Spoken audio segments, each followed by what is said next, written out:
Alabama over the next day or so. Richard DeWetting of the Weather Channel for Town Square Media, Tuscaloosa. It's 87 degrees in Tuscaloosa. And knocked down again. It was Christian Miller. It's time for the Miller's Edge with four-time SEC champion and two-time national champion Christian Miller. Once again with Christian Miller taking him down. Here's college football playoff national champion Christian Miller on Tide 100.9 and 12:30 a.m. WTBC.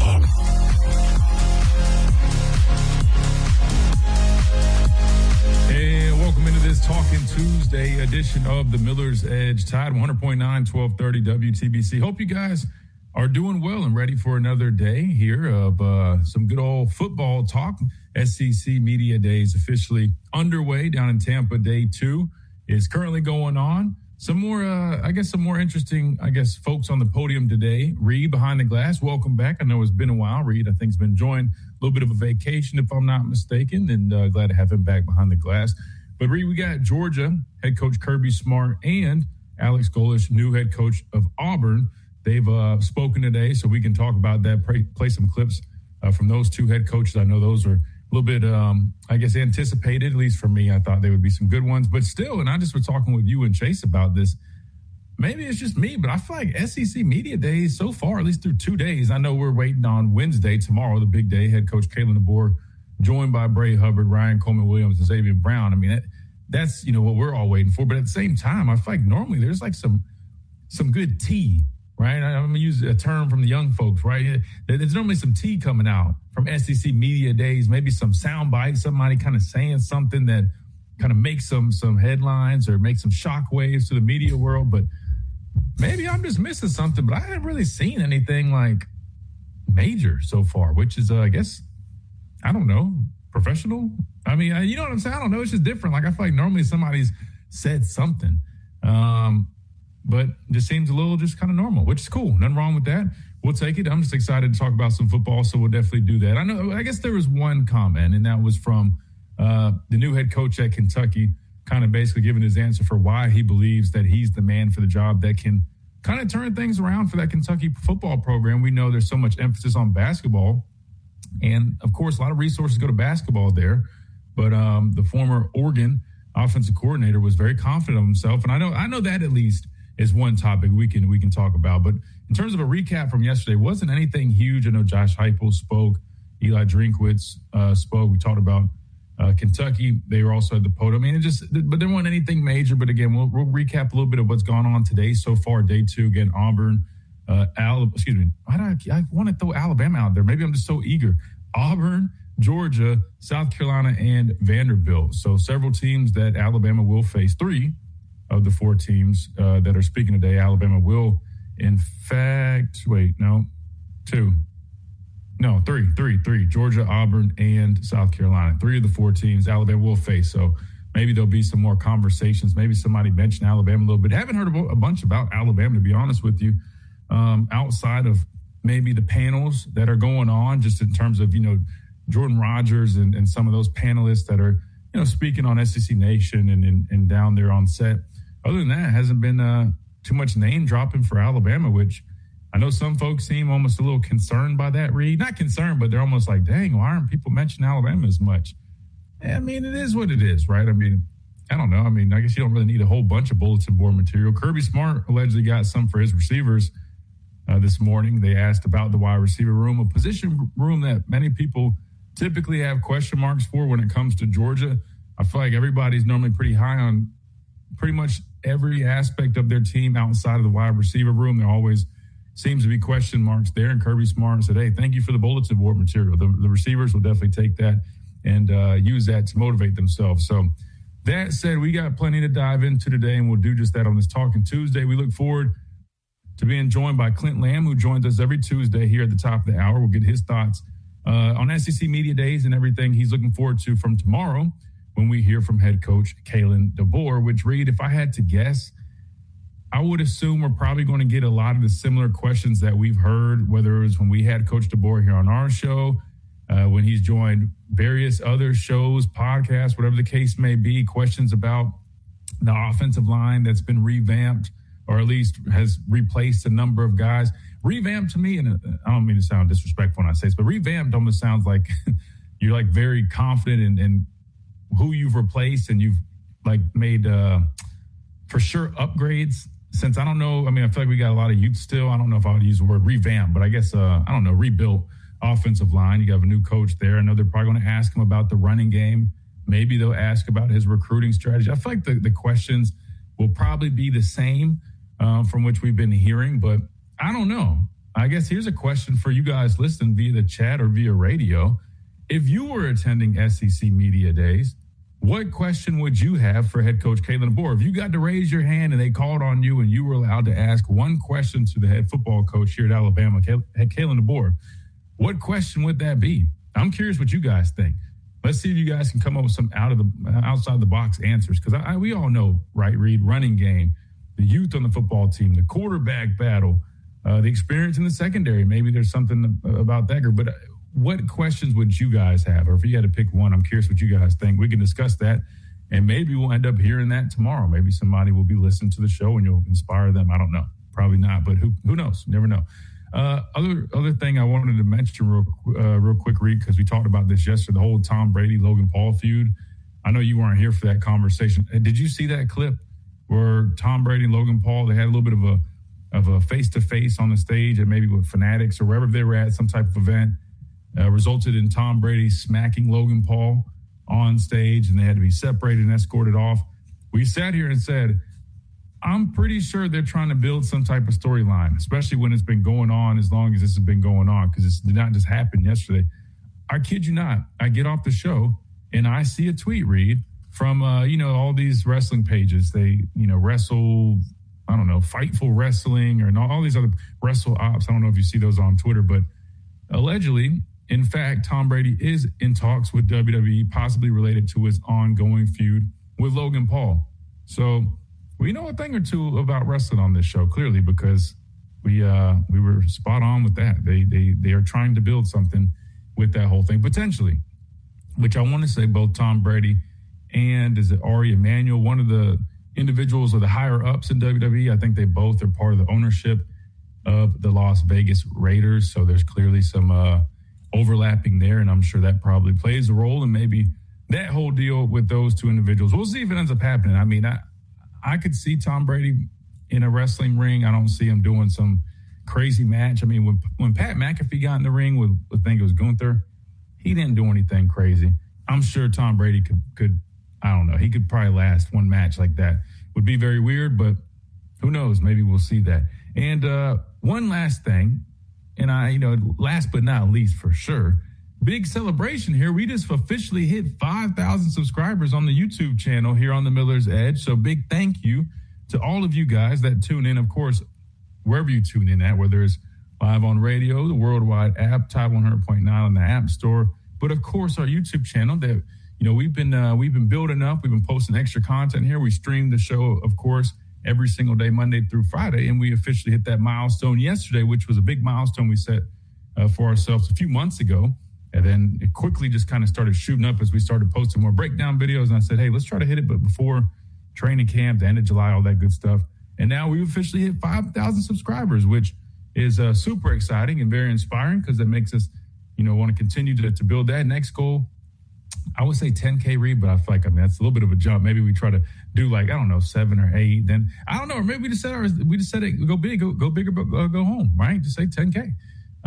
Hopefully we can do that. So if you guys don't mind, man, always share the videos, like the videos, all that good stuff helps kind of with the reach and helps us get in front of more people in the audiences. And we just appreciate all your support for all you guys that come hang out with us, listen to the show, and support what we're doing right here on the Miller's Edge. That said, we got to hit our first time out. When we come back, we start talking some SEC Media Days again. Day 2 currently going on. You got Kirby Smart and Alex Golish. Those guys are in the books. You got some more coming up. Beamer from South Carolina, and of course Lee from Vanderbilt. We'll discuss and recap kind of what's going on and some of the hot topics right now. And of course, you guys can always get on the conversation. 205-342-9904 is the phone number if you guys want to do it via the phone lines, or speaking of YouTube or our streams, just join us on the streams. You can interact in the chat, leave your questions, comments, and concerns right there, and we'll respond right here on the Miller's Edge, Tide 100.9, 1230 W. public, 9 a.m. to 5 p.m. Saturdays and Sundays. Single, family, and corporate memberships available. Located at 14931 Seedtown Road in Fosters, Alabama. What does it mean to advertise and do your marketing with Town Square Media Tuscaloosa? Melissa started her business in 2014. What would you say to someone considering Town Square Media Tuscaloosa? My experience with Town Square Media has been awesome, and I would definitely recommend it to anyone. I think that this is the first time in my marketing experience that I've been able to see my return on investment. I would definitely say in the past that has not been the case. In this, I like knowing that that's 100%. A lot of the marketing we've done has been radio. You guys have so much more to offer than that, whether it's, websites from targeted marketing to radio. You are kind of a one-stop shop, and it makes doing marketing so much easier. So I would definitely recommend it. For more info on marketing with Town Square Media Tuscaloosa, call 205-345-7200 or click on Advertise with Us on our website. Stay locked in, Tide fans. This is Tide 100.9 and 1230 AM WTBC, the home of Alabama Crimson Tide sports.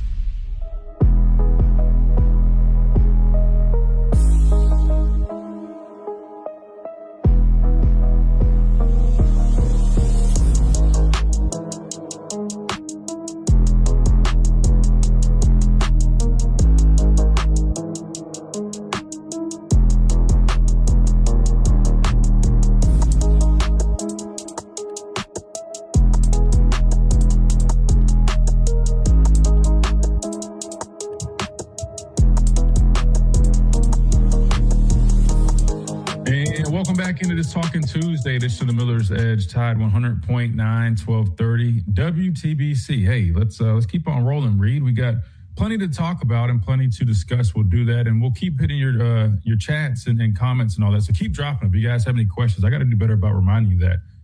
Any questions you guys might have, just drop them in the chat, and I'll make sure we'll try to get to them. Just put like a question mark or something so it grabs my attention. That way I can try to just really target those while we're rolling during the show. And, of course, during the break, I'll try to hit every chat possible that I can. That being said, a couple of things that I want to start off with, Reed. I know there's been a lot of buzz about what Kentucky's new head coach had to say in terms of his belief, I guess you should say, in himself, right? And I know some people kind of heard that and they weren't really feeling it. Listen, maybe I'm a little bit different here. I don't know. I don't know what you guys think, but I know from what I've heard, some people weren't really feeling the answer that he gave when they asked him about how he's going to change that program. So let's give it a listen, then we'll respond to it. So this was Will Stein yesterday, head coach at Kentucky, comes over from Oregon, and this is what he had to say in terms of his belief in terms of what he can do at Kentucky with their football program. I'm here because you can believe you can win here.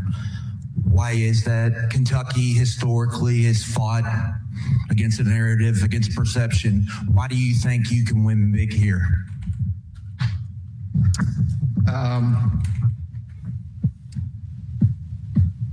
This is going to sound like really, I think because of me, to be honest. I think because of me. I think I know what it takes. I've seen it at the highest levels. I know what it takes to recruit at this level. And you just got to believe, man. You just got to put the ball down and play. There's not really else to be said. Is it going to happen overnight? I don't know. So that was Will Stein's answer in terms of why he believes that he's the guy to turn that Kentucky football program around, which Stoops did a decent job, right? Especially for a school that was primarily known as a basketball school. I mean, they had some moments. They've definitely had some moments, but I get it. I mean, like when we're talking about actual success, right, they haven't quite had that when it comes to football. And here comes Will Stein over from Oregon, who we know, him and Dan Lanning, they've put together some solid years since they've been over at Oregon. As a matter of fact, he's been there since 2023. So he was a part of really what they've been building, which I know postseason-wise, Oregon has not been great. But in terms of, year in and year out, they're consistently winning, I think, like 11 wins a season, the regular season. They've won a lot of football games in Oregon, and they've had some pretty decent offense, I would argue, which he was responsible for. That said, Reed, I'll be honest with you. I didn't have a problem with what he said. I know I made comments about, hey, people that are like Deion Sanders, kind of the way they carry themselves, rubs me a little. I didn't really get that from him with that. It was more so, hey, I'm confident in myself and I believe in myself. I know what it looks like. He just came from Oregon where they've had success, right? Over at that program. They've done some big things. They've recruited really well. Now, of course, the resources at Oregon are probably a little bit different than Kentucky. I don't really know what their resources look like there. I'm sure they probably have some great backing when it comes to basketball. Will he have that same level of support with football? Definitely not the same level that he had at Oregon. But I kind of like the confidence out of him personally. You know what I mean? Like it'd be different if it came off in a very cocky way, but I don't think it would. And he was even a little cautious at first. Like he knew it could sound this way, but really, no, I know what it looks like. I'm a firm believer in, what's gotten me here. And I think that's a fine answer. I think some people kind of were just like, I'm not really feeling that. What do you think about that, Reed? Did you have a problem with how he said that? I know when you read a headline and it says, well, because of me, maybe he could have worded it slightly different. Maybe he could have said, I have a firm belief in my abilities and what I've learned throughout the years of my coaching career. That's basically saying the same thing and sounds a little bit, which he kind of started, he started alluding to that. But when you lead off with because of me, that's why your delivery is so important and is critical when it comes to media. We're basically saying the same things, but the way it's dressed up makes it just feel a little bit different in terms of how it's received. How did you take that, Reed?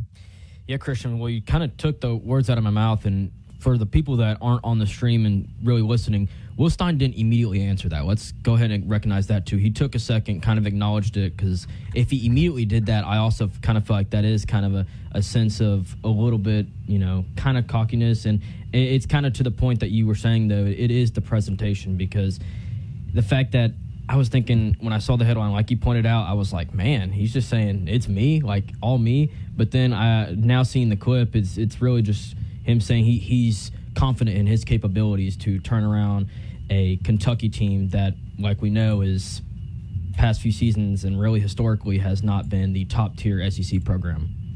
Yeah. And again, I mean, in terms of why he's confident in himself, he comes from Oregon where he served as offensive coordinator last 3 seasons. And we know Oregon's been responsible for having some of the top offenses in the country.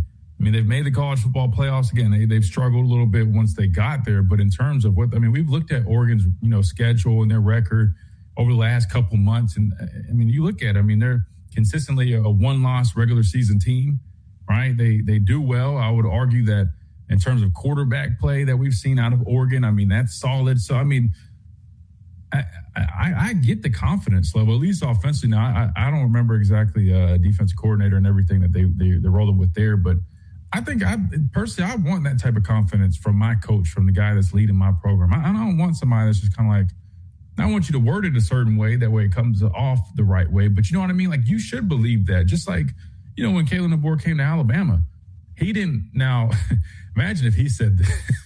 Imagine if he worded it like this. Imagine they asked him, hey, why do you think you should – why are you confident that you can come fill in behind Coach Saban?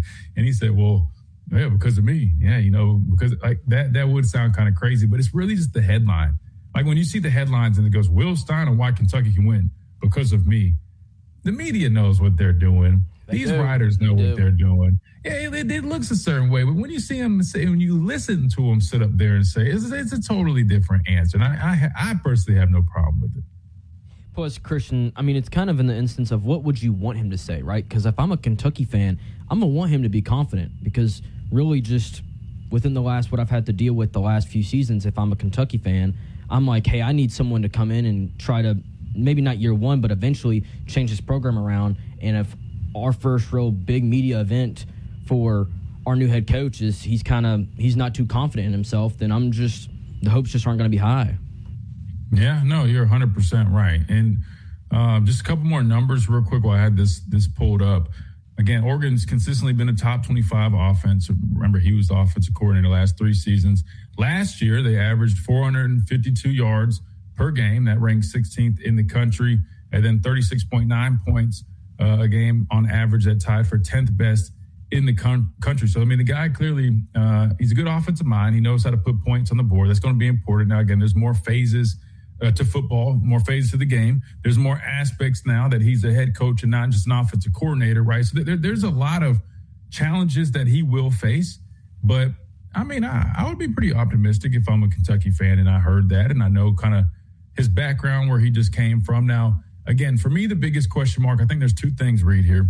Number one, that was at Oregon, where we know they recruit extremely well, right? So he was given some of the top tools possible to work with. That's number one. Number two, he is now in the SEC, the Southeastern Conference. We've been talking a lot about the SEC as SEC Media Days. I totally understand.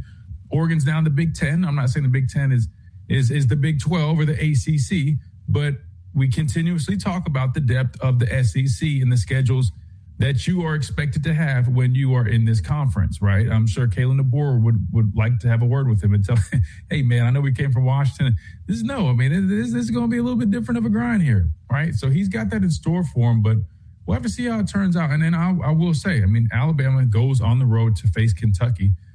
One thing, and now he didn't really mention Alabama, but if I could kind of connect the dots and just go off of what I'm hearing from him right here in this interview, I would say that given his confidence, if I'm Alabama, I would definitely make sure, hey, we got our chin straps buckled when we travel to Lexington, Kentucky early on in the season, because, I mean, this guy, he's a confident guy.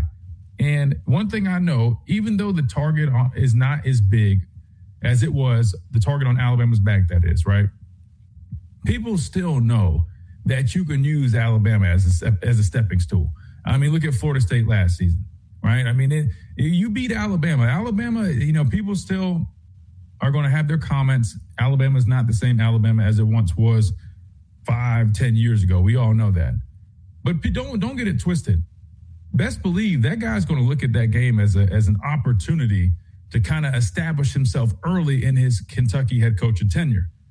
So if I'm Alabama, I definitely would make sure we're ready to roll that week, because just getting the vibe from him from the interview, I mean, he's probably going to have his team ready to roll, and he's going to be eyeing that type of matchup early on, because imagine, Reed, if he gets a win over Alabama early in his Kentucky, head coaching tenure, I feel like that would give him a nice little boost, and that's probably what he's expecting, right, given the confidence that he's showing so far at the podium. So I know some people call that a quote-unquote trap game.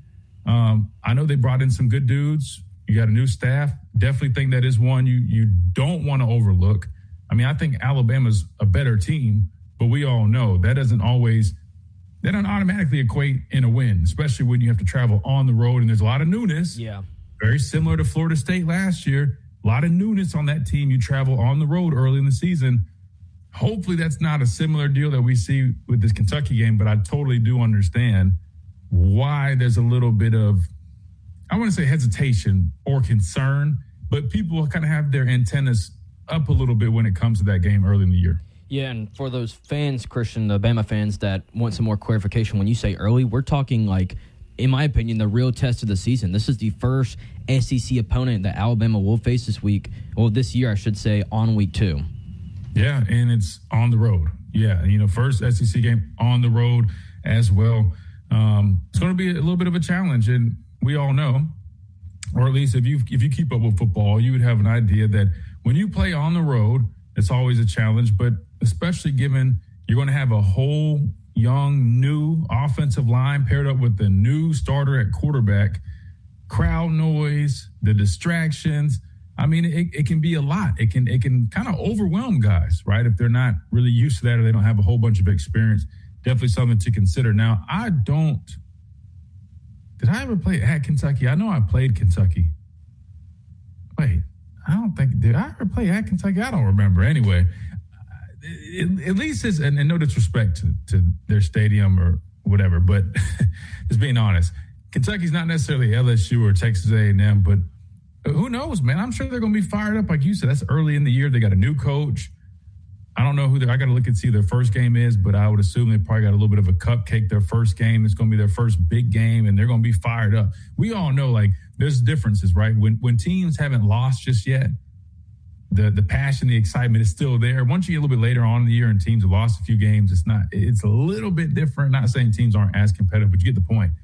It's going to be an interesting game. I'll definitely pay attention to that. Who's their first game, Reed? Well, no, I was actually looking at last year's schedule because I was curious, because I was always remembering when Kentucky plays at home, they're kind of they're pretty weird games. It's hard to kind of describe, Christian, but if you look at last year's schedule, Kentucky played at home week 2 and lost by 1 score, 7 points to Ole Miss.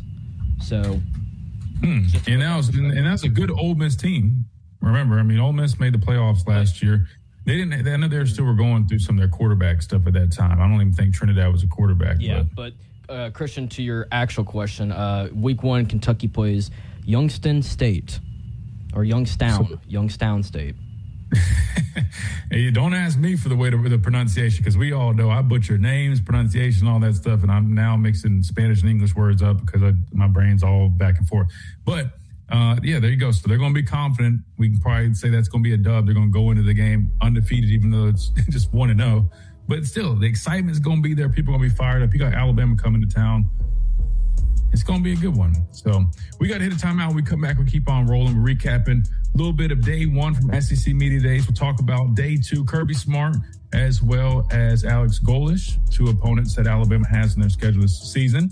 They already have spoken. Maybe we'll listen to some of those clips, get y'all's thoughts on what we're talking about. 205-342-9904 is the number if you guys want to join the conversations via the phone line. To see we got Joe on the line. We'll go to him soon. And, of course, we got Clint Lamb coming up at the top of the hour via Cover. Chrysler Jeep Dodge Ram.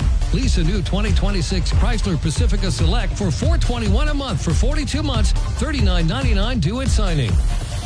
From our home base in Birmingham, Alabama, we are here treating patients from every generation across the United States and from around the world. We're here for the rookies and the dreamers trying to make a name for themselves. We are here for the achievers who are resilient and won't take no for an answer. We're here for the coaches, athletic trainers, and mentors who are shaping. For our complete range of duct surfaces, 205-339-6540 or at adamssvcs.com. Adams Services. Hey, it's Christian Miller, and I wanted to tell you about our friends over at Lamparello Law, Education and Advocacy. Founded by attorney and Professor Adam Lamparello, helping students at every level with mentoring, exam prep, applications, and career planning. Adam also represents students, faculty, and athletes in academic misconduct, First Amendment, NIL, and criminal defense cases. Known for real care and relentless advocacy. Or call 800-544-7357. 800-544-7357. That's 800-544-7357. From Tuscaloosa to the world, download the free Tide 100.9 app for all the latest on Crimson Tide sports.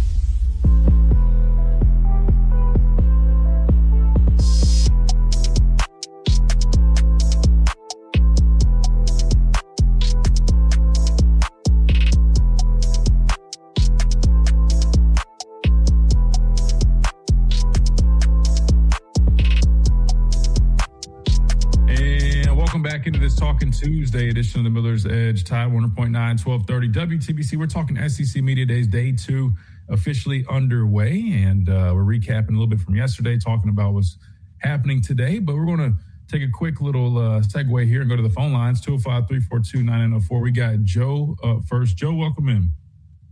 Hey, Christian, thanks for taking my call. Absolutely. Joe, how's everything? Doing well.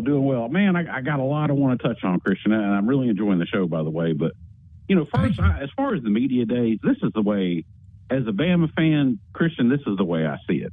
I'm already seeing, we're only like 2 days into this thing, and I thought you could see the writing on the wall before this thing even started. It's going to be an Alabama hate fest. They're going to diss us. They're going to disrespect us, and I want that, Christian. I absolutely want that. The way I look at this thing is I go, okay, If you're not picking Alabama to win the national title or SEC, absolutely, that makes perfect sense. I wouldn't either. Not right now. But it's if you're going to sit there and tell me that Alabama's like the 6th or worst team in the conference, you're a hater and you're disingenuous, and I see right through it. That's the way I see it. And I say let the disrespect and hate flow like water, Christian. I want all the disrespect. I want all the hate. I want all the doubt, because I don't think that can do anything but help motivate this team going into the season. Yeah, listen, it really can. I mean, Kirby talked about even the question about his wide receiver room. I mean, we can say all the time, like, guys aren't paying attention to the noise. They don't listen. But with social media nowadays, best believe these guys are seeing clips. They're seeing tweets. People are tagging them and stuff. So they definitely hear it or see it And to your point, now this was from 24/7 Sports, and I know it probably varies depending on which poll, but this was their preseason SEC poll, and they had Alabama tied for 5th in terms of finishing in the conference. And here's the thing, Joe, I'm with you. Like, I don't know if I feel confident enough right now with the youth that we have and just a lot of question marks to definitively say that I see Alabama, crown the SEC championship right now. If I'm just being honest, I don't know if I can say that right now based off of where we're currently at. A lot of things can change between now and then.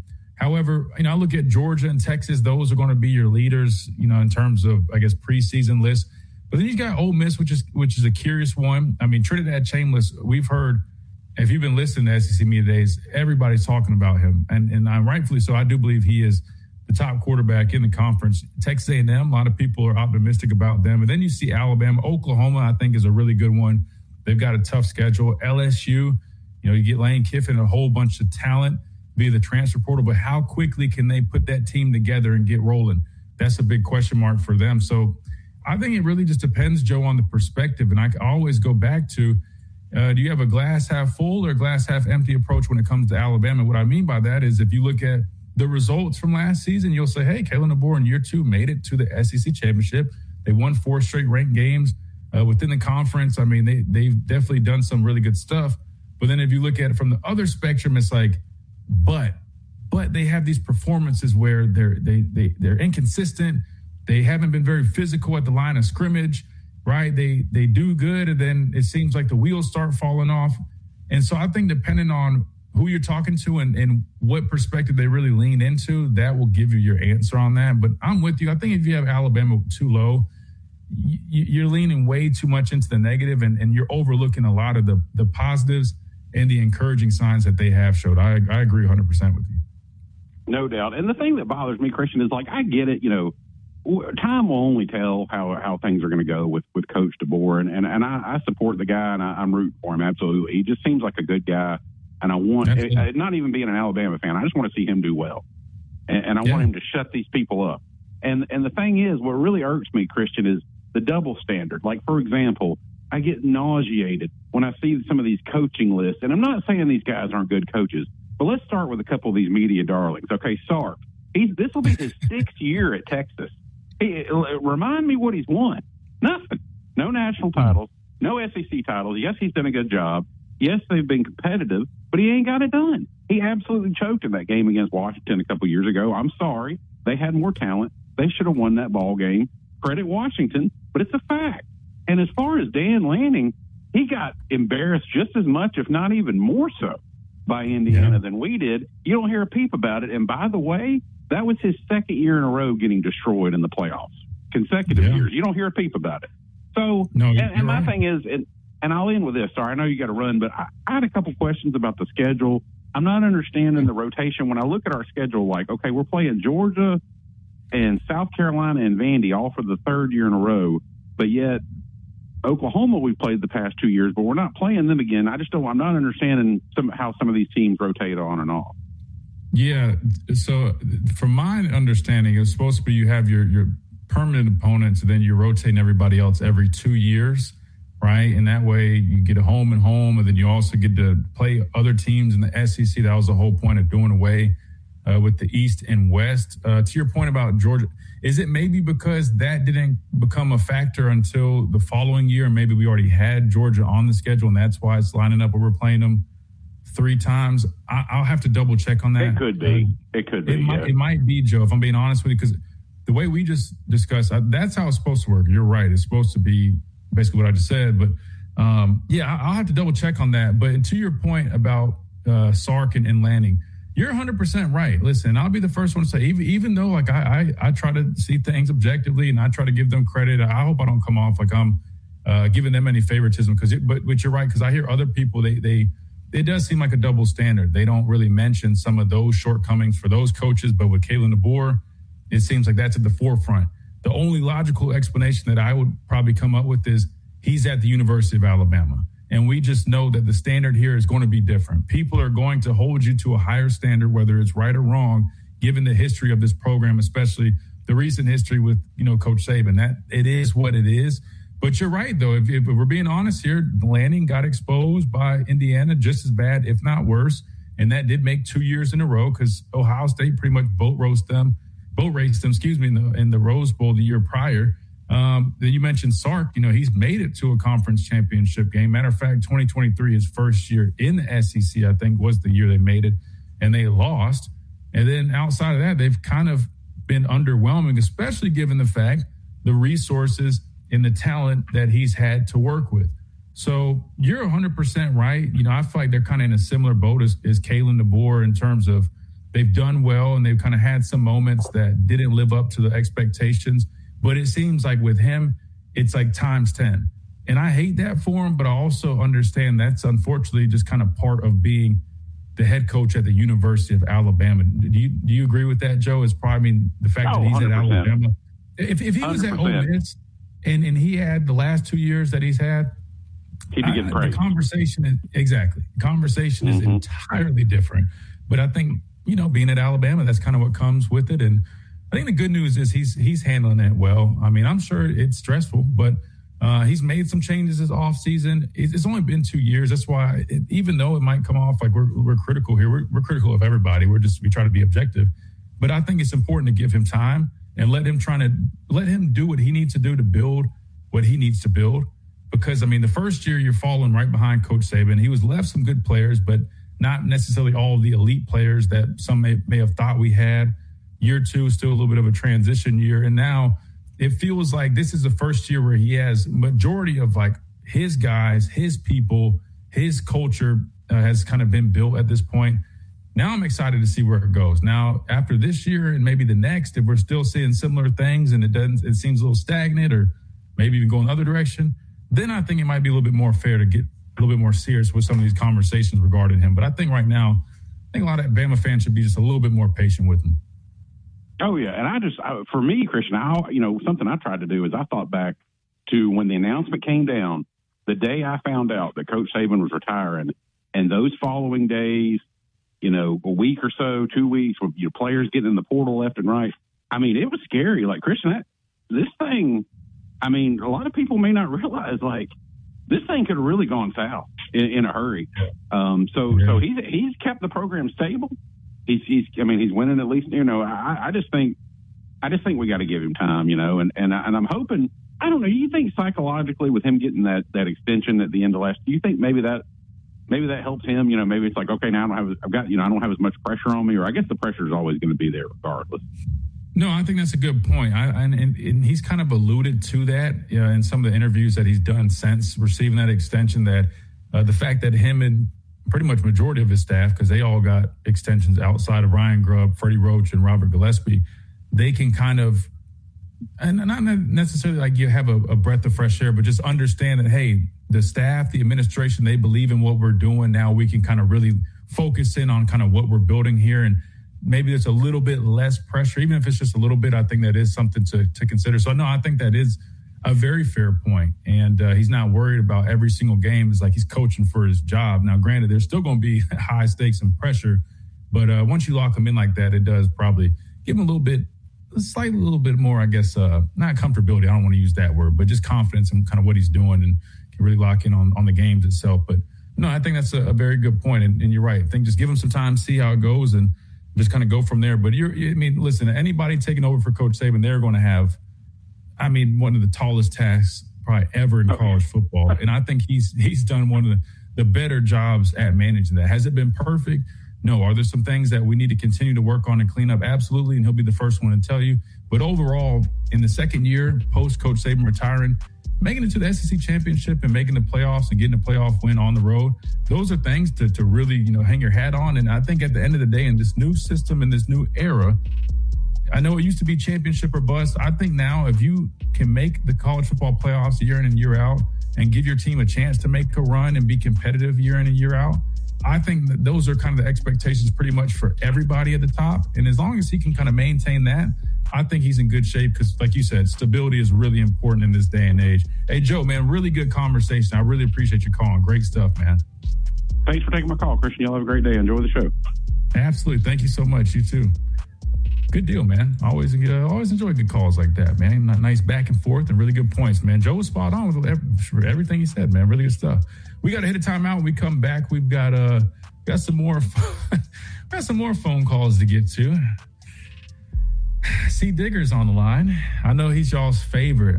We get so many lovely chats when Digger's on the line. So I know you guys are super excited and fired up to hear from Digger. Plus, we got Clint Lamb at the top of the hour. So we'll do that. We'll balance it out. We'll get a little fire from Digger as we lead up to the top of the hour.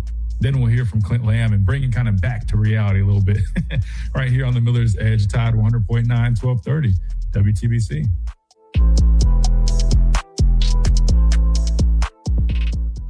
Do you have cracks or potholes that are dragging down your property's appeal? Hey, I'm Christian Miller, and at Asphalt Restoration, we transform driveways and parking lots with expert repairs, new paving, or resurfacing. Fast, durable, and family-owned quality that you can trust.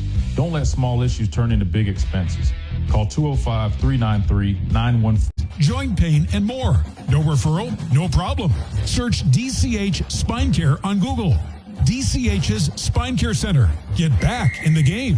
Hey, it's Christian Miller, and I want to tell you about our great friends over at Brian Harding Construction. Located in the heart of Tuscaloosa, Brian Harding Construction is woman-owned and strong as steel. A specialty manufacturing firm with expertise in structural steel fabrication, ASME code piping and vessels, CNC machine work, welding, laser cutting, pipe fitting, industrial maintenance, and crane rentals. With a proven track record of over 30-plus years of experience, no one is better fit for the job. For an evaluation, contact Brian Harding Construction today at 205-752-9611. Again, that's Brian Harding Construction at 205-752-9611. Coming up on The Game with Ryan Fowler. Hey, coming up on the Tuesday edition of The Game, we'll talk to the commissioner of the Southeastern Conference, Greg Sankey, stops by. We'll talk to Mike Cotillier, WWL, the Big 870. JD Piquel from Home 3. We'll visit with him right here on Tide 100.9, 1230. WTBC, your home of Alabama Crimson Tide Sports.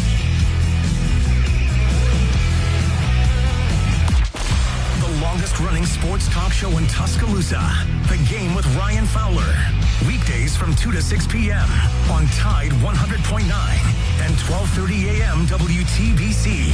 And streaming worldwide on the free Tide app. What does it mean to advertise and do your marketing with Town Square Media Tuscaloosa? Melissa started her business in 2014. What would you say to someone considering Town Square Media Tuscaloosa? My experience with Town Square Media has been awesome, and I would definitely recommend it to anyone.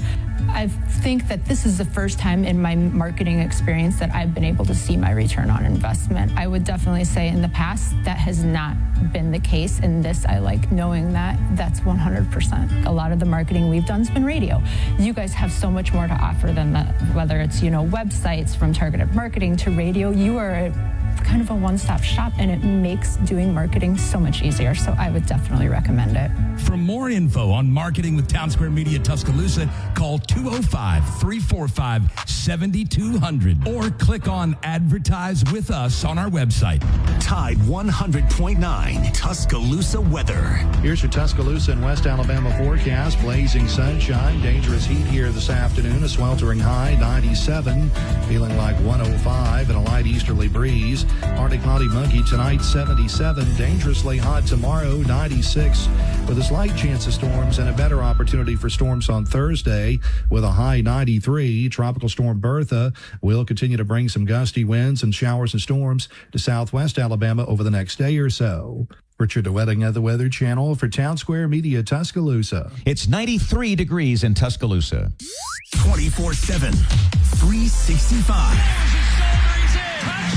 We've got all your coverage of the Crimson Tide on Tide 100.9 and 12:30 a.m. WTBC.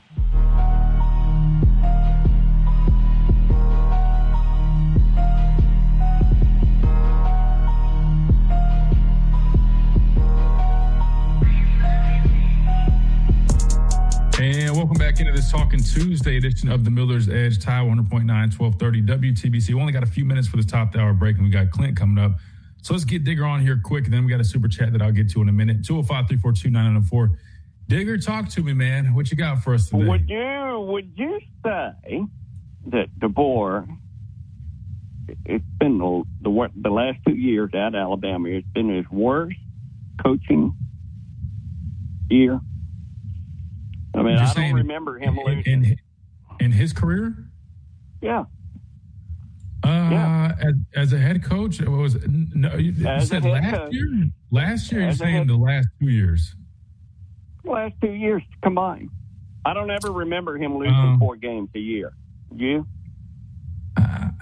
I'll be honest with you. I'd have to go off of what I've read, and I don't know. But let me say this though. But it's as you're comparing his time at Alabama and the schedule that he now has versus, being a coach in the Pac-12. I know he was at Fresno State. I mean, that's a lot different than Alabama, where you're matched up against Georgia on the road earlier in the year, 4 straight ranked games. You know what I mean? So I wouldn't say no. If anything, I think he's definitely did some good. It's just been inconsistent. Okay. So that's your take on it, and I get it. Okay. But like you said, you are what your record says you are. Okay. And Joe, listen to this, buddy. Okay. I know you think we're hating, but y'all even brought it up about how y'all finished the season. Okay. You didn't have your full complement of players. And I can say the same exact thing about Texas. Okay. We didn't have our full complement of players when we played Washington and DeBoer was playing us.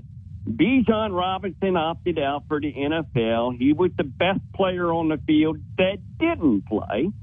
The next year, Jonathan Goodwin, best player on the field, didn't play. So we didn't have our full complement of players. Yeah, if you want to call it, we were more talented. We didn't have our best player on that, and that was the running back. Okay? What happened to Washington when they played Michigan? He didn't have his running back. End of story. We're not hating. We're just telling you, if you don't have your full complement of players, it's not going to happen for you. Okay? Now, do you have a 6-year quarterback right now on that squad? Do you have one? No. Nope. Do you have a running back that is going to go the full season this year? You've got a freshman running back that has never, I repeat, never played a down in the SEC. He's going to hit a wall. And what about that offensive line? All I'm just saying, we smell blood in the water, and it's up to y'all to prove us wrong. End of story. There is no hate here, okay? If you think it's fuel for you, prove us wrong. That's all I got to say. That's fair. Short time. I appreciate it. Hey, I appreciate it. Thank you, Digger. No, he's not wrong. Listen, you do have to go out there and prove it, but that's for everybody. That's even for the teams that they're hyping up, right? Whether in Texas, again, this isn't a cope or anything. I'm just being honest. Texas is being hyped up right now, rightfully so. On paper, Texas has an elite roster. And like we've mentioned, Steve Sarkisian, he's been at Texas plenty of time. He's built his foundation. He's got some good coaches. There's not really many built-in excuses. So just like we have to go out there and prove that Bama isn't just in this, sunken place right now, right? That everybody's kind of making it seem like a little bit nationally. Reality is Texas got to go out there and prove that, hey, we got good players and we can actually go win. We're not going to fall short, which they typically have done. And that's no shade or hate. That's just like he said, just being honest here. Texas has kind of underwhelmed given the resources that they've had to work with. We got to hit this top hour break. When we come back, we'll be joined by Clint Lamb of Cover Crimson right here on the Miller's Edge, Tide 100.9, 1230, WTBC.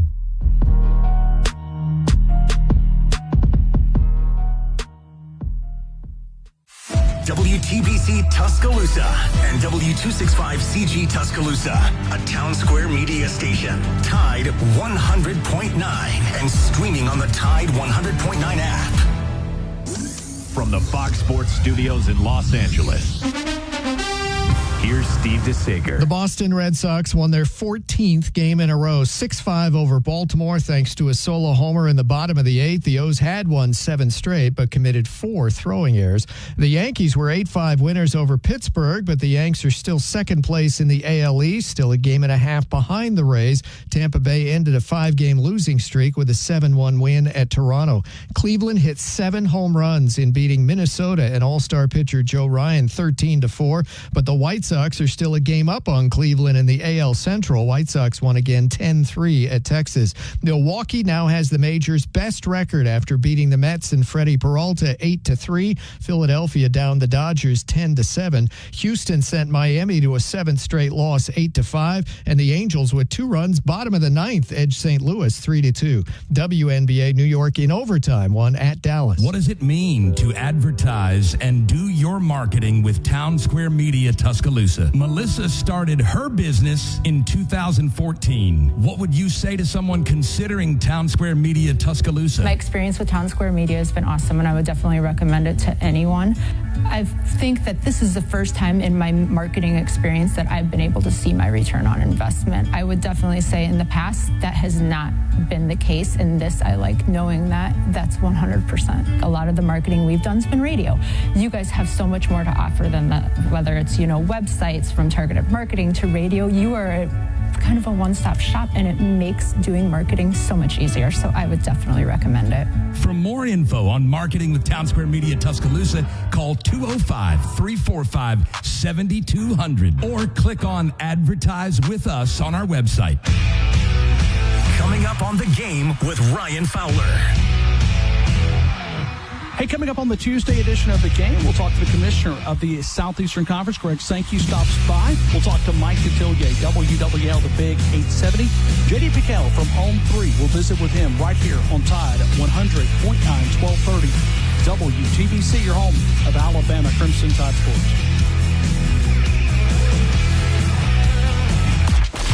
The longest-running sports talk show in Tuscaloosa. The Game with Ryan Fowler. Weekdays from 2 to 6 p.m. on Tide 100.9 and 12:30 a.m. WTBC. And streaming worldwide on the free Tide app. And knocked down again. It was Christian Miller. It's time for the Miller's Edge with 4-time SEC champion and 2-time national champion Christian Miller. Once again with Christian Miller taking him down. Here's college football playoff national champion Christian Miller on Tide 100.9 and 12:30 a.m. WTBC.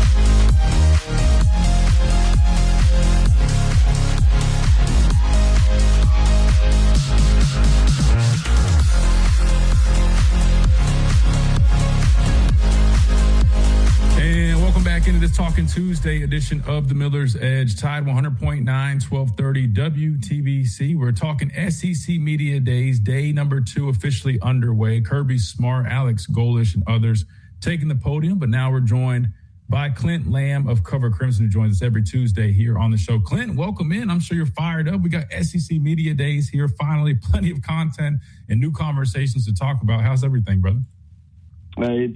It's been great. Now it's even better. Yeah, I completely agree. Just having better, information coming in that we're getting to react to rather than projecting and predicting and doing all that stuff. I love that, but it does get a little bit tiresome. So I'm excited to get things going, man. Absolutely, man. Me too. Looking forward to continuing. Of course, we got Kalen DeBoer and company, Bray Hubbard, Xavier Brown, and Ryan Coleman-Williams, those guys taking the podium tomorrow. But until then, Clint, we've had 2 days, well, I guess 1.5 days. We're still making our way through day 2 of SEC Media Days.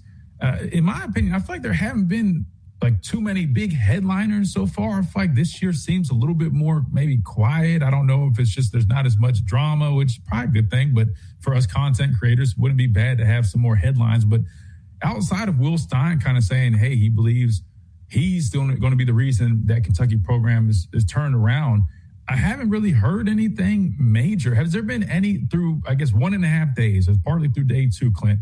Has there been anything that stood out to you, or maybe some of the panelists? I know they've mentioned Alabama kind of in conversations. I believe Stephen A. Smith, was talking about them a little bit, maybe Jordan Rodgers. But has there been anything that has caught your attention so far through 2 days of SEC Media Days leading up to Alabama tomorrow?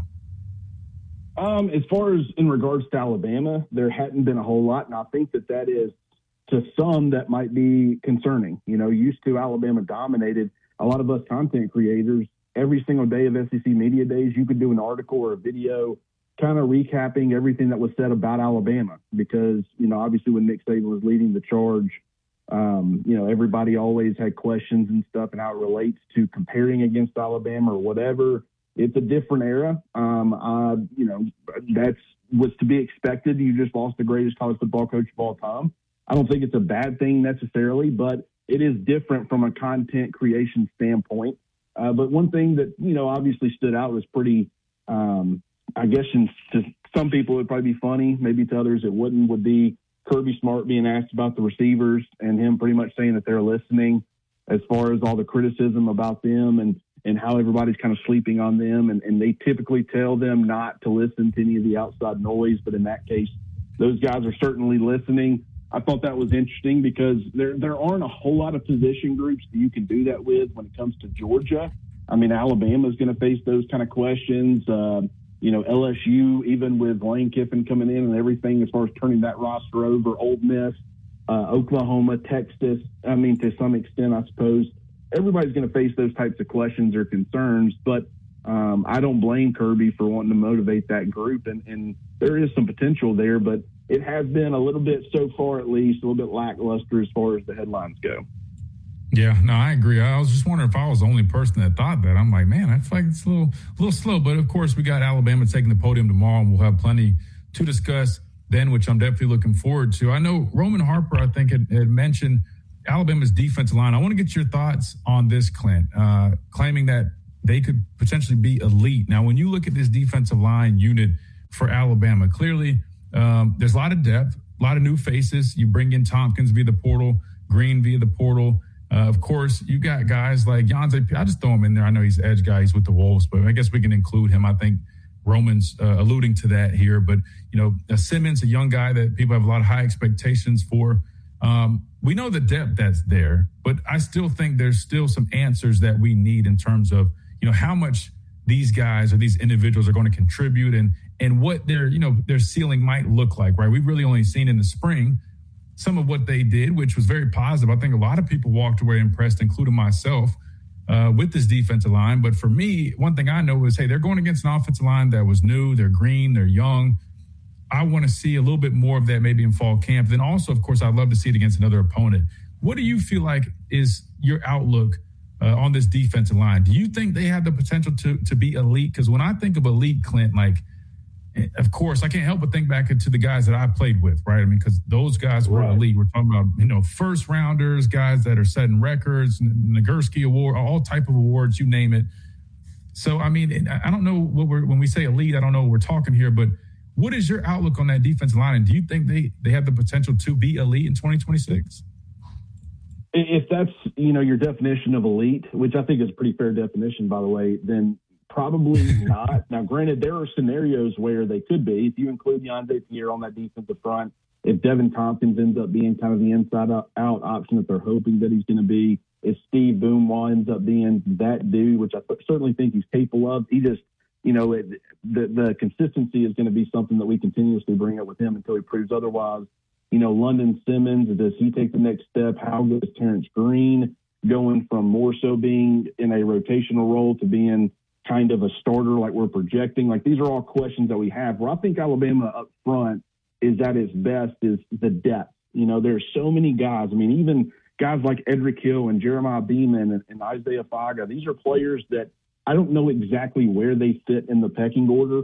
I would be floored if they weren't a part of the rotation, any of those three guys. But that's when you start working your way down and there's 7 or 8 guys that you feel really comfortable and confident in, that you can get good quality football, not necessarily elite football, but just from a depth standpoint, working your way through a very physical, grind out type of season. You want to be able to still be in a position where if certain guys get banged up and have to miss a little time, you don't really skip a beat too much. I think that Alabama, that's really going to help them relative to other teams. What I've been most impressed with is the collection of talent that they've added. And while there are some elite upside guys, if it ends up hitting or falling that way, I think bare minimum, they're all going to be really good, which is going to create a really good defensive line. And if it is really good, that being in tandem with what I think is going to be a very opportunistic, deep, fun, aggressive secondary, you could end up having a near elite defense without necessarily having an elite defensive line, if that makes sense. We're joined by Clint Lamb of Cover Crimson. Make sure you guys check out all of Clint's great work on Cover Crimson, wherever you get your podcasts, whatever platform you use, you can find them at Cover Crimson, especially on YouTube.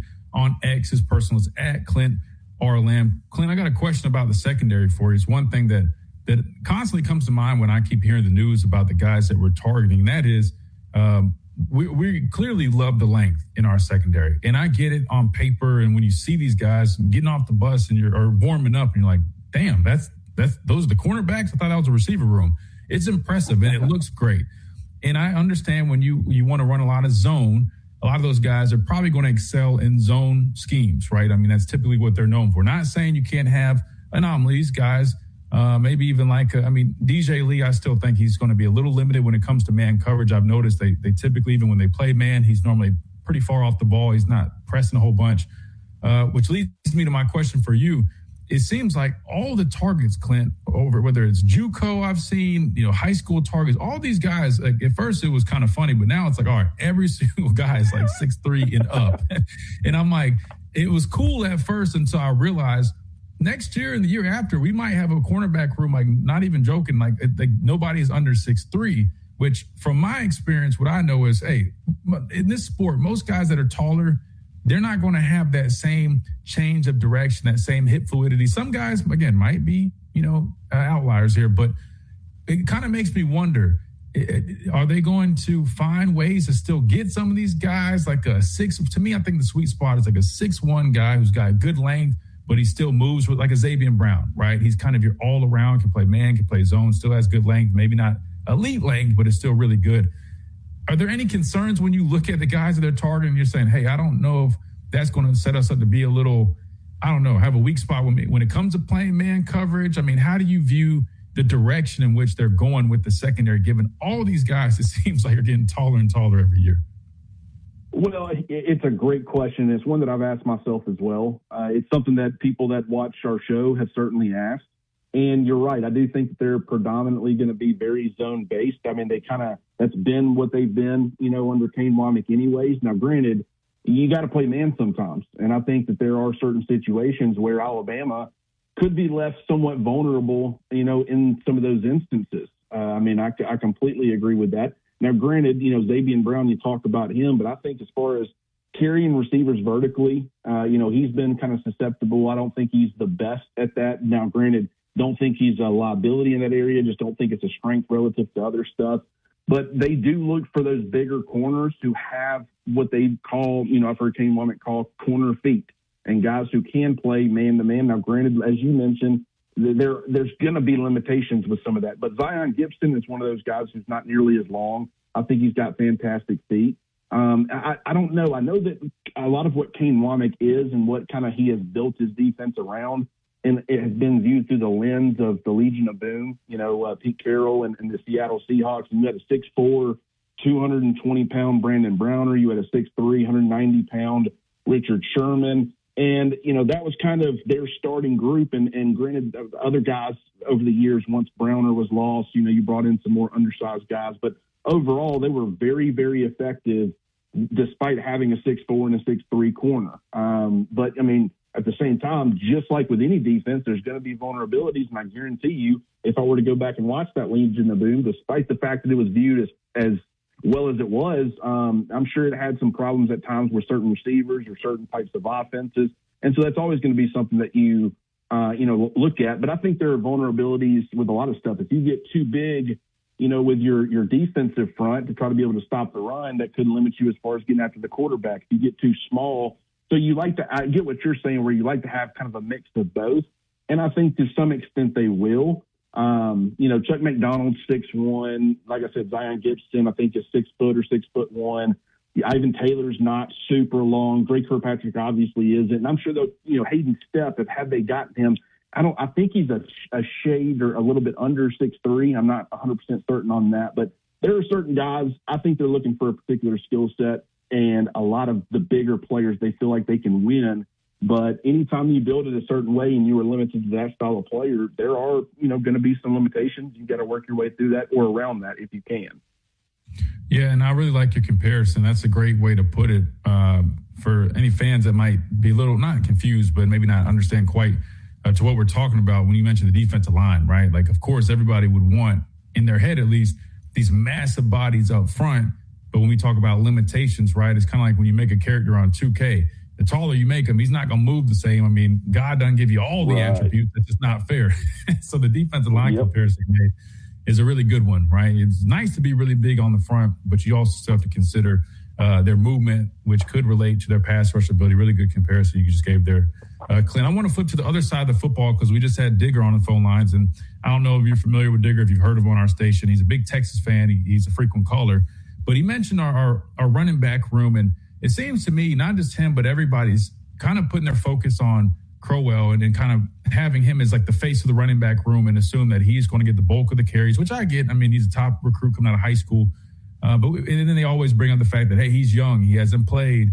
Do you think he really can be that workhorse? And I guess my question for you is, Clint, like, of course we expect him to contribute, but do you in fact see him being that guy year one where they're expecting him to take 60, maybe even 70% of these carries, which many people on the outside looking in are kind of pushing? Or do you feel like it's going to be a little bit more by committee? And then I guess the second part of that is, if Crowell is not the feature guy or the main guy here in that room, who would be the next guy that you would see? I know Daniel Hill probably comes to mind, but I just feel like speaking of limitations, I feel like he's a little limited in kind of what he brings, given, his skill set that he has. How do you see that running back room kind of taking shape and kind of how the carries might get passed around there? Yeah, I think it's a great question. And it's a valid concern. Obviously, the reason that so many people gravitate towards E.J. Crowell is that he's your best chance at completely flipping this thing on its head. I think Daniel Hill is going to be a better version of himself. Is it going to be so night and day different that he is able to single-handedly flip all of it around? No, I just don't believe that. Kevin Riley, same thing. A.K. Deere, we haven't seen it yet, but the fact that he was a very highly rated recruit and had a lot of, favorable traits coming out of high school, you look at him and you say, well, if he can take that next step, maybe he's that caliber of player. But that's why so many people, they know the talent that Crowell brings to the table, but just because he can be that guy in the future doesn't mean he's that guy now. I do think he's capable. And, granted, the way I've predicted it, I have him in my player ranking as my RB1. But that does not mean I think he's going to see the most volume. I think he's going to be the most efficient, effective running back in Alabama's backfield before it's all said and done. And I think that's going to be fairly clear. But I also think a guy like Daniel Hill can continue to operate as Alabama's starting running back and see the most snaps, the most carries, touches, receptions. I guess it will be dependent. But, see the most volume as far as that room is concerned. I just don't think he's going to be as efficient and as effective as Crowell can be. But one of the things that I brought up earlier on my show is, one thing going into last year, I thought, okay, one of the big problems in 2024 was that the offense could not stay on schedule. There were way too many second longs and third and mediums instead of third and shorts. And they just, for whatever reason, and part of that was maybe Milroe, but it went well beyond Milroe. It was really an offensive issue, in my opinion. Last year, what I really thought was appealing about Daniel Hill was that he was the type of running back where, no, he's not going to rip off 70-yard touchdowns, 75-yard touchdowns. But as far as consistently keeping you on schedule and complementing what I thought they were going to be in the passing game, which to some extent they were, then I thought that could really be beneficial. If you're constantly putting yourself in favorable down and distances, the playbook remains open and your passing attack can be at its absolute best or near at its absolute best. Now, granted, the coaching staff really values explosiveness from its run game. And that is not something that Daniel Hill is going to bring to the table. But the problem is that we reached a point last year where instead of getting really, the 4 and 5 yard stuff being more consistent and that just being automatic, and then you get really excited about the explosive plays, you were getting really excited about the 4 and 5 yard game because there was just zero consistency, and you could not get that consistently, outside of maybe a couple of games the entirety of the season. And that is how sad, things got. Now I think that Daniel Hill can still have a valuable role in this backfield where he can provide, if he can be a better version of himself and the offensive line can be a little bit better and the tight ends block a little bit better, I think he can be that player who can fairly consistently keep you in positive down and distances. But as far as what this coaching staff really values and covets, which was made very clear early on this past season based off of comments that Ryan Grubb and Kalen DeBoer and others were making, you're going to see somebody in that backfield that brings that explosive element. I think to some extent, Hollywood Smothers would have brought that. I think he's more of just a guy who can kind of create. He doesn't bring the same level of explosiveness as a Raleek Brown, but, I think that there would have been more explosion there and he could have provided some of that big playability. The fact that you didn't land either of those two guys, you got to find it from somebody. And is that Deere? Is that Riley being a little bit heavier? Is that Trayshawn Brown even potentially? Or is it a guy like E.J. Crowell? I just think the explosiveness factor, the ability to create, just the total package, I think E.J. Crowell gives you the best opportunity to get that. And I do think that will probably complement, if they can get that from somebody, what they'll have in Daniel Hill.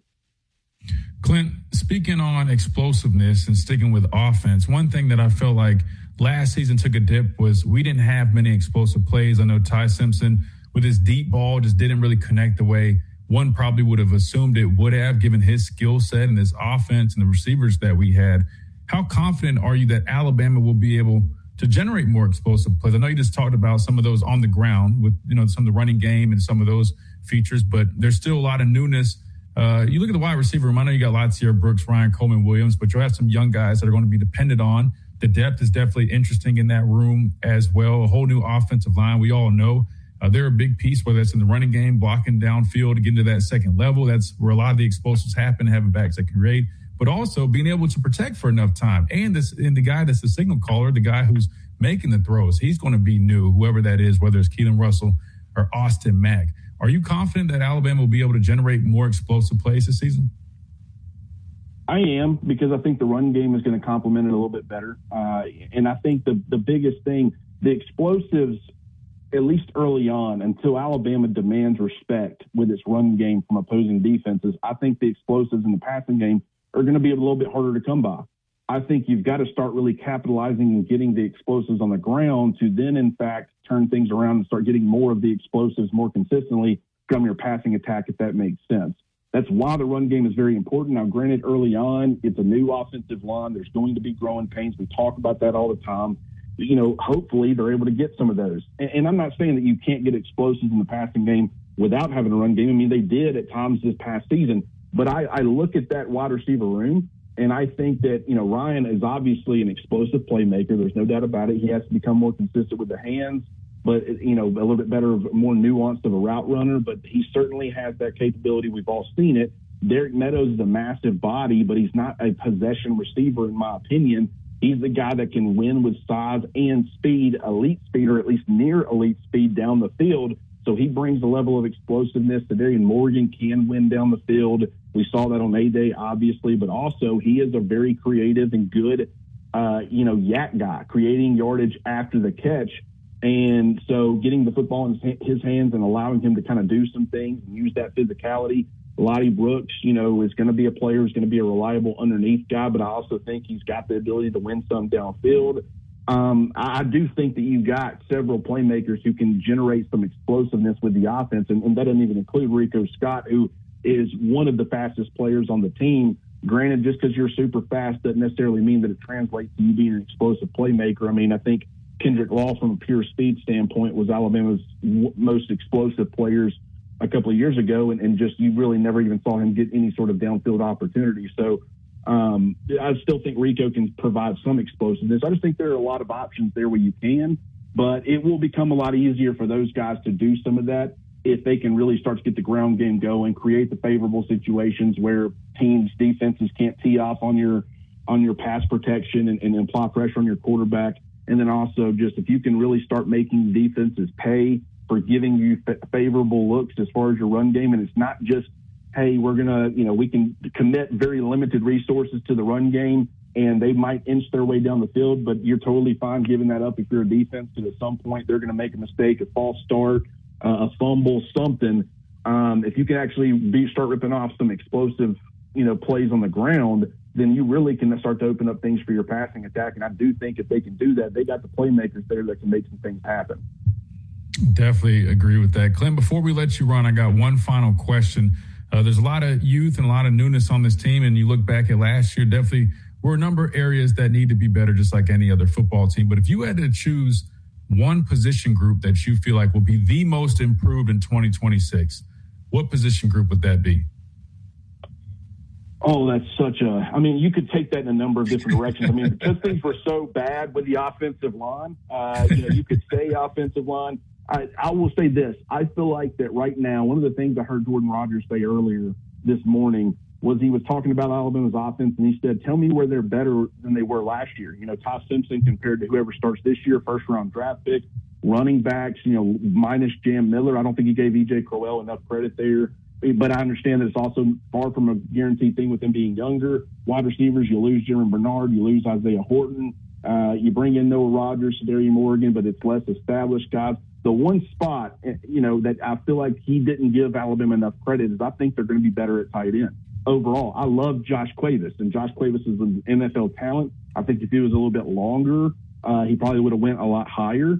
But, he's a guy who can create yardage after the catch and kind of be a reliable, safe playmaker for you underneath and in the red zone and all that. But I just think from a blocking standpoint and more of a completeness, Caleb Edwards, I think, is going to be still a viable playmaker for you in the passing game. He has got to get better as far as the run blocking. There's no doubt about it, but I think he's capable, and him having a full offseason is going to help him. But Josh Ford's presence, I just think, is going to elevate that room. I don't think they had that caliber of blocking tight end this past season. I think he's very versatile on that front as far as how he gets blocks done. You can flex him and put him as a big slot. You can put him on the perimeter. You can use him as an H, a move guy. You can line him up in line. He's going to be able to get the job done pretty much regardless of how you ask him, whether it be as a run blocker or in the occasional pass protection reps. And I just think having that is really going to elevate that tight end room. Marshall Pritchett being in year 2, Caleb Edwards being in year 2, that should help. So overall, if you told me one position, or you asked me one position, I'd probably go with tight end. I have to probably agree with you on that one. Doing my run game breakdown, that was one thing that kept breaking down was the tight ends and their run blocking, man. They just, it was like, golly, we could just have a little bit better position there. We could be a little bit more physical. It was like the tight ends kept standing out to me, unfortunately in a bad way, in terms of them kind of falling short of their execution in the run game. And I think that could play a big role in, like you mentioned, various other spots. We know Cuevas was great in the passing game, but you need more out of that position. And I do like what Josh Ford brings to the table. Clint, man, really good conversation ahead of Alabama taking the podium tomorrow. So we appreciate you joining us. Before we let you run, please tell everybody how they can keep up with all the great work that you guys are doing. Yeah, you can find me at Clint R. Lim if you want to follow my personal Twitter, or if you want to follow along as far as the Cover Crimson podcast, just search the Cover Crimson Podcast Network on Apple or Spotify or wherever you listen. And once again, Christian, I appreciate you, brother, and I look forward to talking again next week. Yes, sir. Absolutely. I appreciate you, man. Take care, Clint. You too, buddy. Yes, sir. Good deal. Our guy, Clint Lamb of Cover Crimson, you heard the man. Go check them out on all platforms at Cover Crimson, at Clint R. Lamb is his personal on X. Really good stuff from Clint and his team over there. We got to hit a timeout. When we come back, we keep on rolling this Talking Tuesday edition of Miller's Edge. The Chrysler Jeep Dodge Ram. Find adventure, power, and performance today at Tuscaloosa Jeep Dodge Ram. Do you have cracks or potholes that are dragging down your property's appeal? Hey, I'm Christian Miller, and at Asphalt Restoration, we transform driveways and parking lots with expert repairs, new paving, or resurfacing. Fast, durable, and family-owned quality that you can trust. Don't let small issues turn into big expenses. Call 205-393. 9 a.m. to 5 p.m. Saturdays and Sundays. Single, family, and corporate memberships available. Located at 14931 Seed Town Road in Fosters, Alabama. From our home base in Birmingham, Alabama, We are here treating patients from every generation Across the United States and from around the world. We're here for the rookies and the dreamers, trying to make a name for themselves. We're here for the achievers, who are resilient and won't take no for an answer. We're here for the coaches, athletic trainers, and mentors who are shaping the next. And build financial independence, all with Chase. That's good for kids and good for parents. Visit your local Chase branch and get started. Account subject to approval. JP Morgan Chase Bank, N.A. member FDIC. Hey, it's Christian Miller, and I want to tell you about our great friends over at Brian Harding Construction. Located in the heart of Tuscaloosa, Brian Harding Construction is woman-owned and strong as steel. A specialty manufacturing firm with expertise in structural steel fabrication, ASME code piping and vessels, CNC machine work, welding, laser cutting, pipe fitting, industrial maintenance, and crane rentals. With a proven track record of over 30-plus years of experience, no one is better fit for the job. For an evaluation, contact Brian Harding Construction today at 205-752-9611. Again, that's Brian Harding Construction at 205-752-9611. Tide 100.9 Tuscaloosa weather.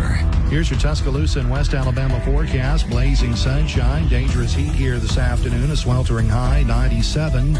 Feeling like 105 and a light easterly breeze. Partly cloudy, muggy tonight, 77. Dangerously hot tomorrow, 96. With a slight chance of storms and a better opportunity for storms on Thursday with a high 93. Tropical storm Bertha will continue to bring some gusty winds and showers and storms to southwest Alabama over the next day or so. Richard DeWetting of the Weather Channel for Town Square Media, Tuscaloosa. It's 94 degrees in Tuscaloosa. Did you miss any episode on Tide 100.9? Don't worry. All of our shows can be found on Spotify and Apple Music and on demand on the Tide 100.9 app.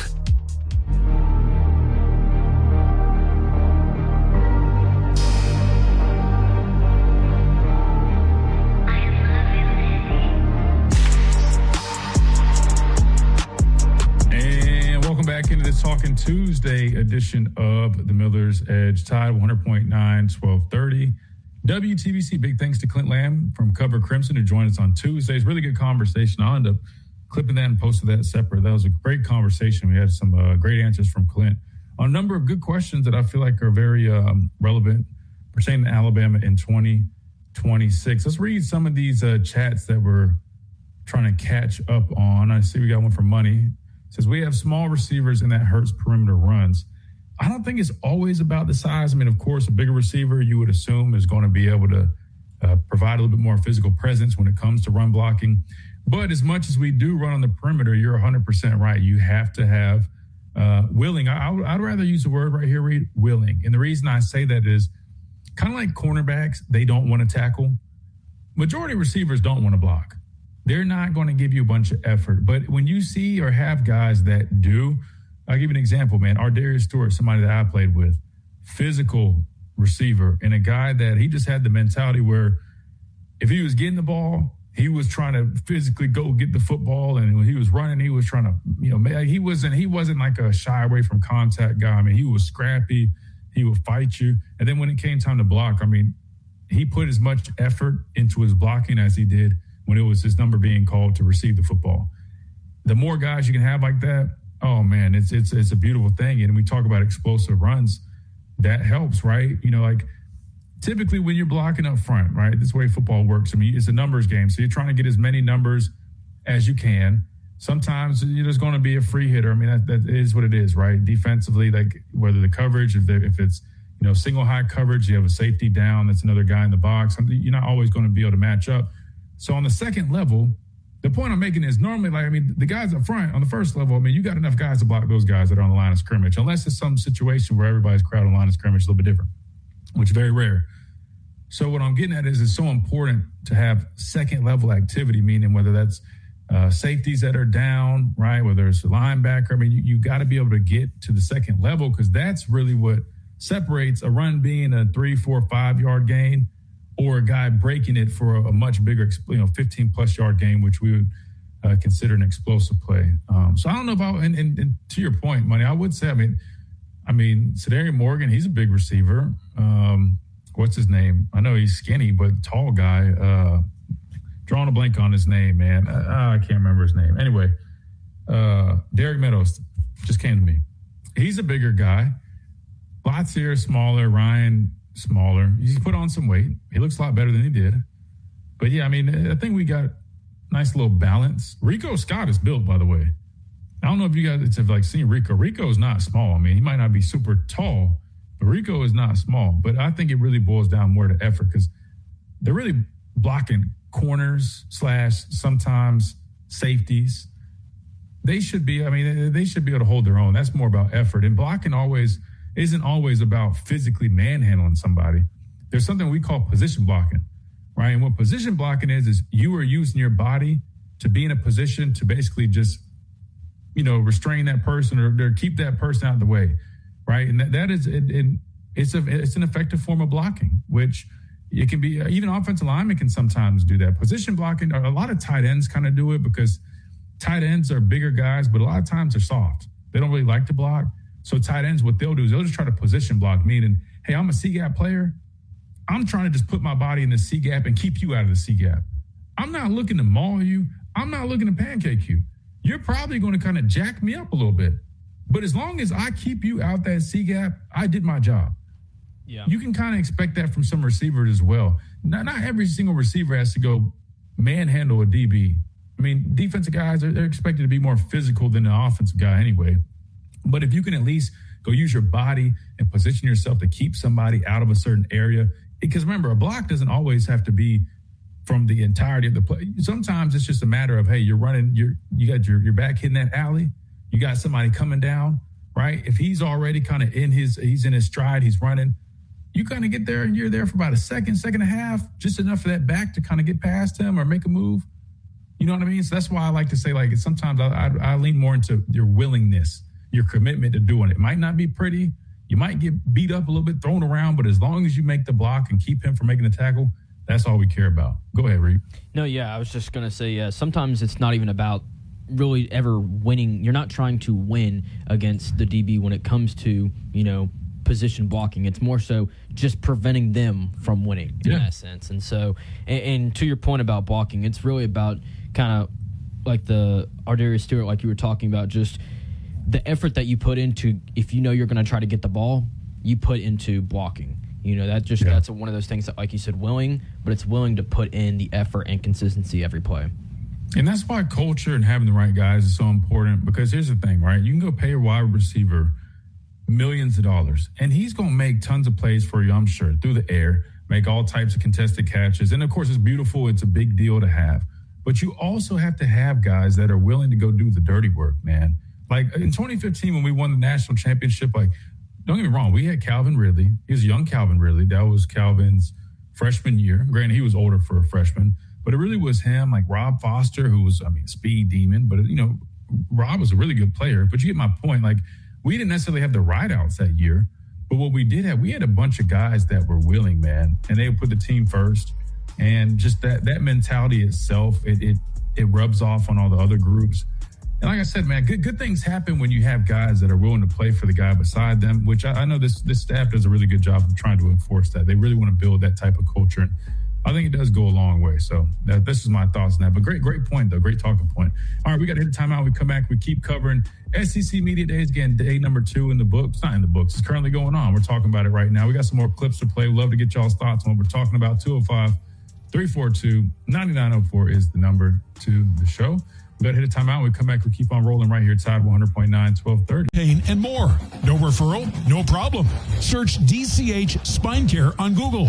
DCH's Spine Care Center. Get back in the game. From our home base in Birmingham, Alabama, we are here treating patients from every generation across the United States and from around the world. We're here for the rookies and the dreamers trying to make a name for themselves. We are here for the achievers who are resilient and won't take no for an answer. We're here for the coaches, athletic trainers, and mentors who are shaping the next generation. Bluetooth kits, and so much more. If your golf cart needs repairs, the pros at Dixie Custom Carts can handle the job. Dixie Custom Carts, Greensboro Avenue in Tuscaloosa. Hey, it's Christian Miller, and I wanted to tell you about our friends over at Lamparello Law, Education and Advocacy. Founded by attorney and Professor Adam Lamparello, helping students at every level with mentoring, exam prep, applications, and career planning. Adam also represents students, faculty, and athletes in academic misconduct, First Amendment, NIL, and criminal defense cases. Known for real care and relentless prescription medications for COVID exist. If you test positive this summer, ask your doctor if they're right for you. Visit PfizerForAll.com/COVID-19 to learn more. Sponsored by Pfizer. Hey, it's Christian Miller, and I want to tell you about our great friends over at Brian Harding Construction. Located in the heart of Tuscaloosa, Brian Harding Construction is woman-owned and strong as steel, a specialty manufacturing firm with expertise in structural steel fabrication, ASME code piping and vessels, CNC machine work, welding, laser cutting, pipe fitting, industrial maintenance, and crane rentals. With a proven track record of over 30-plus years of experience, no one is better fit for the job. For an evaluation, contact Brian Harding Construction today at 205-752-9611. Again, that's Brian Harding Construction at 205-752-9611. Your front row seat to all things Alabama. Tide 100.9 and 12:30 a.m. WTBC, the home of Alabama Crimson Tide sports.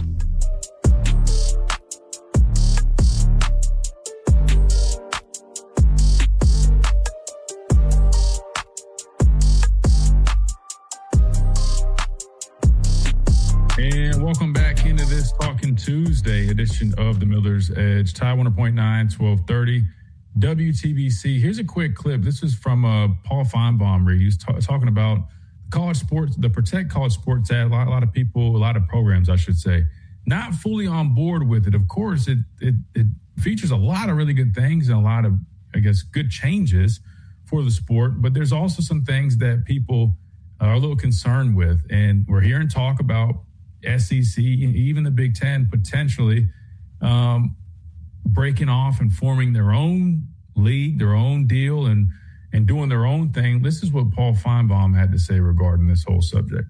I think that's what they would like to do. The issue there is litigation for antitrust.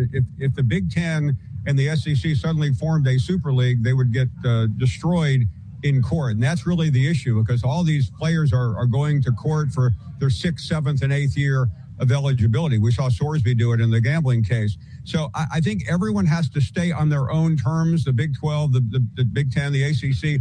But I think they can create their own rules, but without Congress giving them an antitrust exemption, which the major sports leagues have, as you well know, they're still vulnerable. And that is really where we are right now. Heather. Let me ask you this, Reed. If they were to break away, how realistic do you think that would be? I mean, do you think that's something we could actually see happening? I know he just mentioned if they were to do their own thing like that, I mean, they probably would be sued and there'd be all types of lawsuits. Listen, shout out to Lamparello Law, right? Because he deals with all types of lawsuits and representation. If you guys need that representation, make sure you reach out to lamparello-law.com, visit their website, schedule a free consultation. They'll take great care of you and be even better for affordable pricing, right? This stuff gets expensive, but they do it at a very affordable rate. They'll beat out the competition. Plus, they offer things like exam and test taking preparation, subject matter mastery, academic and career planning for high school, college, and graduate students. So please check out their website if you need that representation. There are official representation on the show, and if we were to find ourselves in a situation like the SEC or the Big Ten might be if they break off, first person we're calling is Adam Lamparello with Lamparello Law. Best believe that. Reed, do you think it's possible that they do break off? And if so, I mean, do you think those hurdles would be enough to maybe, I guess, even deter them from doing so? Like Paul Feinbaum says, he doesn't even think it'd really be possible. What do you think about this whole thing? Because we've heard this come up, and Kirby Smart even went as far as saying, like, hey, he's pretty much already been there. Sounds like he's already saying, like, hey, I'm just waiting on the go. I'm waiting on the move. I'm good to go. And he's arguably one of the most influential coaches in college football. What do you think of this whole deal? Christian, I really, it just blows my mind that we're having this conversation, 3, 4, 5 years ago. I'd have never thought this would have came about. And maybe if I was given a certain timeline, like let's just say, hey, would you believe in the next 5 years, right? I mean, I've got to the point now in college athletics that I've never ruled anything out. But like Feinbaum was saying, though, with the whole legislative issues and deals, I just don't know if we're ignoring that, right? Because that's a whole process in itself. If we ignore that and just say, hey, will they separate off or will they not? I really don't know, because I don't know what that would look like, right? Because I specifically remember us having this conversation, it feels like, a month or two ago, of could we actually see this? But we don't know what that would entail, because we've never seen something like this before.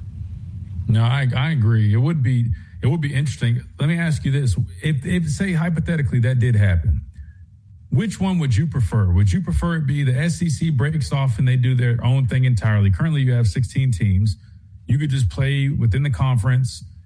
I mean, it pretty much just be an all. It'd probably mimic a little bit of what we saw during the COVID year when it was a straight SEC type deal. Something similar. You get the point where you're just playing a whole bunch of SEC teams. Would you rather that, or would you rather the SEC and the Big Ten break off and form what could be potentially like the NFC and the AFC, like we see in the NFL, where they pretty much are playing each other, and it's almost, I guess, mimicking a model like that? Which one do you think you would rather see if they were to potentially have this whole break off?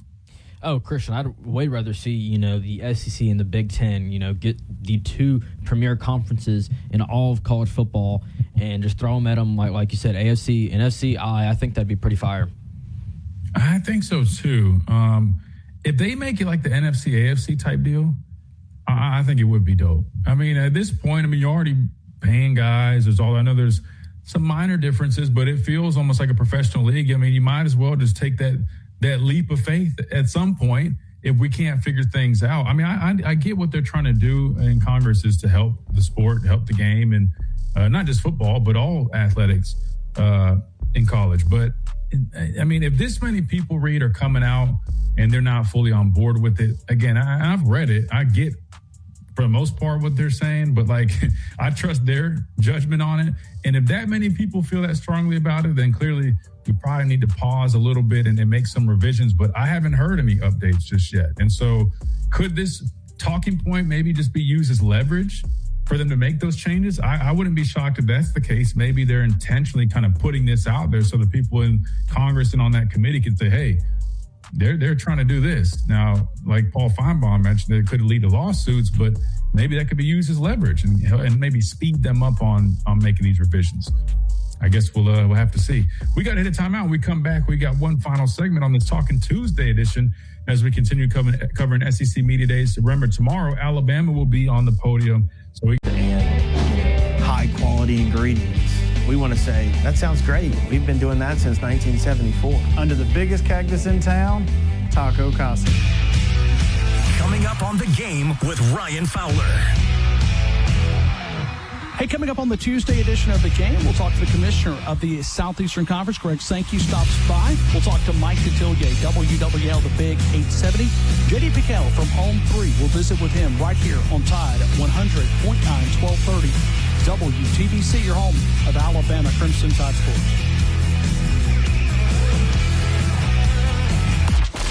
The longest-running sports talk show in Tuscaloosa. The Game with Ryan Fowler. Weekdays from 2 to 6 p.m. on Tide 100.9 and 12:30 a.m. WTBC. And streaming worldwide on the free Tide app. What does it mean to advertise and do your marketing with Town Square Media Tuscaloosa? Melissa started her business in 2014. What would you say to someone considering Town Square Media Tuscaloosa? My experience with Town Square Media has been awesome, and I would definitely recommend it to anyone. I think that this is the first time in my marketing experience that I've been able to see my return on investment. I would definitely say in the past that has not been the case. In this, I like knowing that that's 100%. A lot of the marketing we've done has been radio. You guys have so much more to offer than that, whether it's, websites from targeted marketing to radio. You are kind of a one-stop shop, and it makes doing marketing so much easier. So I would definitely recommend it. Or stop by on Skyland Boulevard. Mercedes-Benz of Tuscaloosa. For those who know the difference. Mercedes-of-Tuscaloosa.com. Mercedes-of-Tuscaloosa.com. Tide 100.9 Tuscaloosa weather. Here's your Tuscaloosa and West Alabama forecast. Blazing sunshine, dangerous heat here this afternoon. A sweltering high, 97. Feeling like 105 and a light easterly breeze. Partly cloudy, muggy tonight, 77. Dangerously hot tomorrow, 96. With a slight chance of storms and a better opportunity for storms on Thursday with a high 93. Tropical storm Bertha will continue to bring some gusty winds and showers and storms to southwest Alabama over the next day or so. Richard DeWetting of the Weather Channel for Town Square Media Tuscaloosa. It's 92 degrees in Tuscaloosa.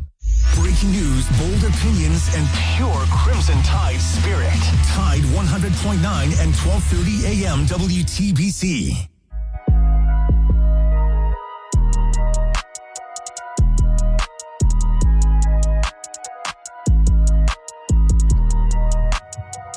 And welcome back into this Talking Tuesday. Real quick as we wrap things up. Hey, real quick reminder about our friends over at R&R Cigars. Don't forget about that code Miller's Edge on their website, rnrcigars.com. Get you 20% all of your orders. And we would love for you to take advantage of that. It's set up for you guys. 20% off your orders on rnrcigars.com. Code Miller's Edge. Football season coming up. Of course, you got to get your sticks for the third Saturday in October. But if you're like my dad, enjoy a nice little cigar here and there, or you're just looking for a great little lounge, go hang out here in Tuscaloosa, 2703 Gary Fitz Street. They've got the best humidor in the Southeast. They've got plenty of drinks going around, wraparound porch right there for you. So make sure you take advantage of it. Great spot to go hang out, watch sports, kick it, enjoy a nice cigar, a nice drink responsibly. Can't beat the ambiance there at R&R Cigars, our official cigar provider here, and of course, the official cigar provider of Alabama football since 2014. All right, couple of little messages here. Smitty says, my answer for most improved unit will be special teams. They'll win the field position battle more often, and we'll have a kicker who should be able to kick from 40 yards out. I do believe Lorcan Quinn, transfer portal kicker, he's kind of solidified himself, in my opinion, as that front runner at kicker. He was impressive during the spring, and that is big, something that we don't talk about probably enough, but could be a huge advantage. Advantage sounds like you mean, I don't know how he'll rank compared to everybody else, but compared to what we had last year in terms of our stability or consistency at the kicking position, I think he definitely looks to be an upgrade. In terms of punting, that is big for the field position battle. That was something I talked about a lot that Alabama really struggled with. The field position battle was a big issue for Alabama last season, so if you can clean that up, that in itself will be, I think, a big, improvement as well. So I'm with Smitty on that one. Anything else we need to hit before we get out of here, Reed? I think that's pretty much it. I know we only have a minute anyway. Yeah, no, I was just going to add about the whole kicking situation. So at least from my experience, right, like Lorcan Quinn, Connor Talty. So this a big observation, at least just from my experience when I played high school, is what we do at the end of our, I forgot what we call it. It was kind of just like a run through, right? Or I guess walkthrough. That's what I was looking for. Is at the very end we do like field goal, right? When they run onto the field and kick the last second field goal. When I was at A-Day, I couldn't see what number it was, so I couldn't tell who it was. But then I heard the PA announcer say it was Lorcan Quinn, which makes me think that as of right now, at least from A-Day, that he's kind of got the nod, and the Marshall transfer, seems to have the lead now. But we won't know until at least game one comes around. Yeah, and fall camp, I'm sure they'll keep competing, but it does seem like he's probably a little bit in the lead, just kind of based off of kind of what we've seen and what we've heard, which, it's good to have competition because you get the best out of everybody. So whoever ends up winning the kicking job, hopefully it's an improvement from what we saw last year. And maybe learning a lesson. Let's not boo our own guys like that. I felt bad. I get it was frustrating, but let's support our guys. Hey, but who knows? He kind of responded well after that, so maybe it was a little bit of a boost. But still, don't boo our guys.